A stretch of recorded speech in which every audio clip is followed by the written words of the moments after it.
I would now request Honorable Prime Minister of India to press the light globe placed in the lectern before him and launch the Global Biofuel Alliance.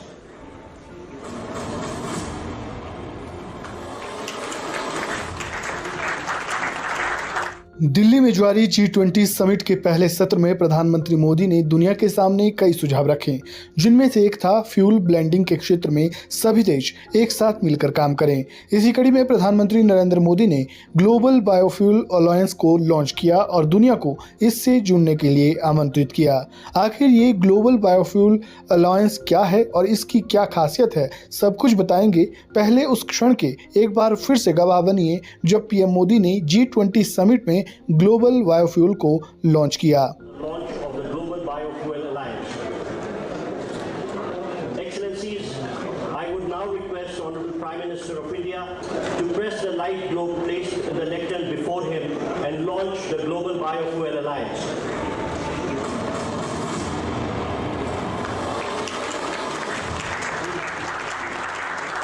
To support respective net zero targets, to solve the energy quadrilemma, to strengthen circular economy and provide cost-effective and environmentally favorable alternative. Global sustainable biofuels production needs to triple by 2030.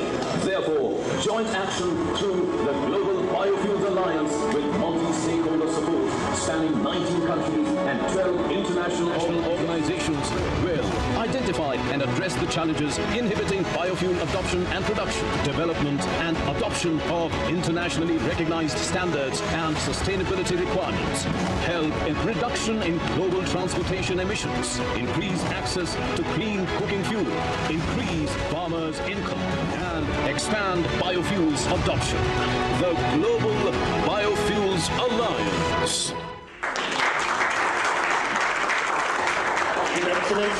आपको बता दें कि global biofuel alliance बनाने का उद्देश्य टिकाऊ biofuel का इस्तेमाल बढ़ाना है। साथ ही इसका मकसद बायोफ्यूल मार्केट को मजबूत करना, ग्लोबल बायोफ्यूल कारोबार को सुविधाजनक बनाना, तकनीकी सहायता प्रदान करने पर जोर देना है।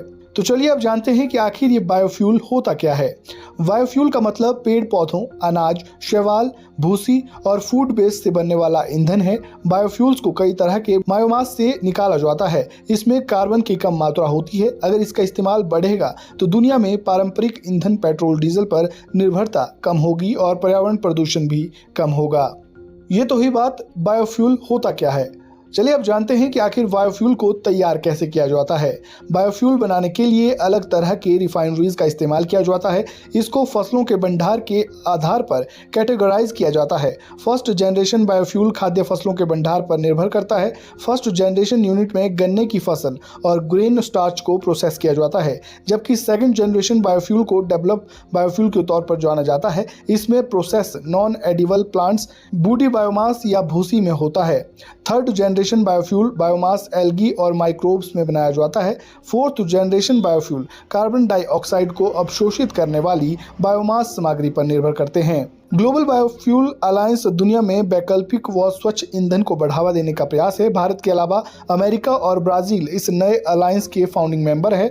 ग्लोबल बायोफ्यूल अलायंस के लॉन्च होने के बाद तीनों फंडिंग मेंबर्स समेत अर्जेंटीना और इटली जैसे कुल 11 देश इससे जुड़ चुके हैं। साल 2022 में दुनिया में सबसे ज्यादा एथेनॉल बनाने वाले देश अमेरिका और ब्राजील है, जबकि बायोडीजल बनाने के मामले में यूरोप सबसे आगे रहा।